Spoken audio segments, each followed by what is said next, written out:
अस्सलाम वालेकुम viewers, drama serial बेलगाम की नेक्स्ट आने वाली एपिसोड में आप देखेंगे जैसा कि आपने देखा कि अफनान रमशा को 20 लाख रुपया उसी टाइम दे देते हैं बिना कोई सवाल जवाब किए। तो रमशा पैसे लेकर घर आ जाती है और नेक्स्ट डे जहाँ जहाँ दानिश कमाल को पैसे देने के लिए जाती है, घर में झूठ बोल के कि वो मामू जान से मिलने जा रही है। वो दानिश कमाल से जबकि वो दानिश कमाल से मिलने जाती है उसको पैसे देने के लिए। वो लोग गाड़ी में ही मिलते हैं और रमशा जाते साथ उसको पूरे 20 लाख रुपए दे देती है। वो दानिश कमाल को कहती है, ये लो तुम्हारे पूरे 20 लाख रुपए और आज के बाद मुझे तंग मत करना। और दानिश कमाल उसके पैसे देखकर हैरान हो जाता है कि इसको ये पैसे एक ही दिन में किसने दे दिए। तो वो रमशा से कहता है कि तुम्हें ये पैसे कहाँ से मिले और किसने दिए, इतनी जल्दी तुमने कैसे अरेंज कर लिया। रमशा कहती है, तुम्हें इससे मतलब, मैं जहाँ से मर्जी लाई हूँ, मुझे जिससे मर्जी दी हूँ, तुम्हें पैसों से गर्ज है, तुम्हें पैसे दे दिए मैंने, अब मेरी जान छोड़ो। आज के बाद मुझे कॉल ना करना और ना मुझे मिलने के लिए बुलाना, मैं तुम्हें बता रही हूँ। तुमने मुझे कहा था 20 लाख दे तो मैं तुम्हारी जान छोड़ दूंगा, मैंने तुम्हें दे दिए, अब आज के बाद मेरा पीछा मत करना। दानिश कमाल आगे से हंसने लग जाते हैं। वो कहते हैं, बताओ तो सही पैसे किसने दिए हैं। रमशा कहती है, तुम्हें इससे मतलब नहीं होना चाहिए, मुझे जिसने मर्जी दिए हों। दानिश कमाल कहते हैं, इतना तो मुझे पता है कि तुम्हारा शौहर तो तुम्हें इतने पैसे नहीं दे सकता और ना ही वो तुम्हारी बात सुनने वाला है, फिर तुम्हें ये किसने दे दी, इतनी बड़ी अनायत कौन कौन है वो शख्स। रमशा कहती है, जो मर्जी हो, तुम्हें इससे क्या। और अफनान अभी ऑफिस से आया ही होता है कि फ्रेश होके बाहर लॉन में टीवी हॉल में बैठा होता है कि अली से भी घर आती है। तो वो आते साथ अपने कमरे में जाती है तो कमरा बहुत बिखरा होता है।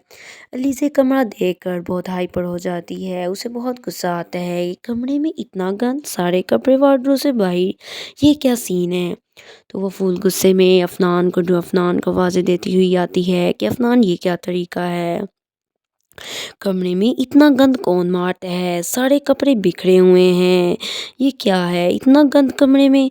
तो अफनान कहता है, मैं क्या करूं, गंद है तो सफाई करवा लो या साफ़ कर लो। तो अलीज़ा कहती है, मैं ये साफ़ करने के लिए नहीं आई, मैं बहुत थक गई हूँ, मैं ऑफिस से जल्दी इस वजह से आई हूँ ताकि मैं रेस्ट कर सकूँ, मेरे सर में बहुत दर्द है।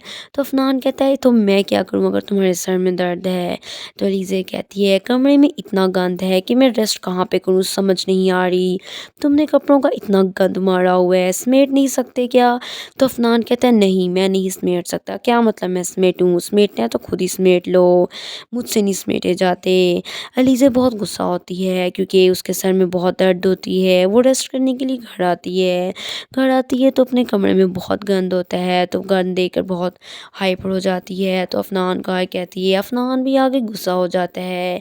वो गुस्से में आके कहते हैं, अगर इतनी तुम्हें रेस्ट करनी है तो वापस ऑफिस चली जाओ, जहाँ तुम्हें कोई डिस्टर्ब ना करे, आराम से रेस्ट कर लेना वहाँ जाके। अली से ये बात सुनकर हैरान हो जाती है कि अफनान उसको क्या कह रहा है। शानी का दोस्त आसिम, जिनकी वो शादी पर गए होते हैं, तो वो शानी को कॉल करके बुलाता है मिलने के लिए, जबकि आसिम से कॉल करवाता है दानिश कमाल कि शानी को बुलाओ, मुझे उससे मिलना है। लेकिन शानी को नहीं पता होता कि उसको दानिश कमाल ने बुलाया है। वो यही समझता है कि उसको आसिम ने बुलाया है। तो वो आसिम के कॉल करने पर चला जाता है मिलने, वहाँ जाता है तो आगे से दानिश कमाल मिलता है। शानी अपने दोस्त को ढूंढ रहा होता है तो आगे से दानिश कमाल कहता है कि तुम्हें आसिम ने नहीं, तुम्हें मैंने बुलाया है। शानी कहते हैं, क्या मतलब आपने मुझे बुलाया है। तो वो कहता है, हाँ मैंने तुम्हें कुछ बताना था। वो कहता है, क्या। दानिश कमाल उससे पूछता है, क्या तुम्हें पता है कि तुम्हारी बीवी इतने अरसा घर से गायब रही, वो कहाँ रही और कैसे गई और कहाँ किसके घर रही, किसके साथ रही। शानी कहता है, क्यों, आपको इससे क्या। वो कहता है, कुछ नहीं, वैसे ही पूछ रहा हूँ क्योंकि मुझे पता है तुम्हारी बीवी काफ़ी अरसा गायब रही है घर से। तो शानी कहते हैं, हाँ वो कुछ अरसा घर से चली गई थी नाराज़ होके, वो कहीं अपनी दोस्त के घर रही है। तो दानिश कमाल आगे से हंसने लग जाता है। तो शानी कहता है, आप हंस क्यों रही हैं आगे से। तो वो दानिश कमाल कहता है, बहुत भोले हो, तो तुमने रमशा जैसी घटिया लड़की से शादी कर ली। وہ کہتا ہے کیا مطلب تمہارا؟ تو دانش کمال اسے بتاتا ہے کہ وہ اپنے جس شوق کی وجہ سے گھر سے بھاگی تھی وہ شوق پورا کرنے کے لیے میرے پاس آئی تھی، نہ کہ اپنی کسی دوست کے گھر گئی تھی۔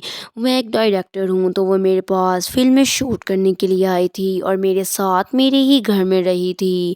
شانی کو یہ بات سن کے بہت غصہ آتا ہے، وہ اس کو کہتا ہے اپنی بکواس بند کرو۔ تو دانش کمال آگے سے ہنسنے لگ جاتا ہے، وہ کہتے ہیں کہ تم ہنس کیوں رہے ہو؟ وہ کہتا ہے تمہیں میری بات پہ یقین نہیں تو میں تمہیں ویڈیو اور پکچرز دکھا دیتا ہوں جو میرے گھر کی میرے ساتھ ہیں اس کی۔ لیکن شانی اس کی بات پر یقین نہیں کرتا، لیکن وہ پکچرز دیکھ کر شانی اسے کہتا ہے یہ پکچرز فیک ہے، تم نے ایڈٹ کی ہوں گی، تم جان بوجھ کے اس پہ الزام لگا رہے ہو۔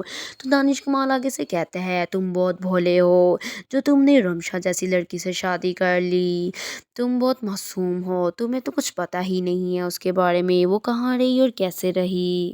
شانی کو بہت غصہ آتا ہے یہ سب باتیں سن کے، تو وہ اپنے گھر جاتا ہے تو بہت رات ہو چکی ہوتی ہے اور سارے سو چکے ہوتے ہیں، تو وہ کسی کو اٹھاتا نہیں ہے، آرام سے جاتا ہے اپنے کمرے میں اور جا کر سوچتا رہتا ہے کہ میں نے کیا کیا، میں نے کیسی لڑکی سے شادی کر لی اور ہم میں سے کسی کو پتہ بھی نہیں چلا کہ رمشا دانش کمال کے گھر رہی، اس نے آج تک ہمیں بتایا بھی نہیں۔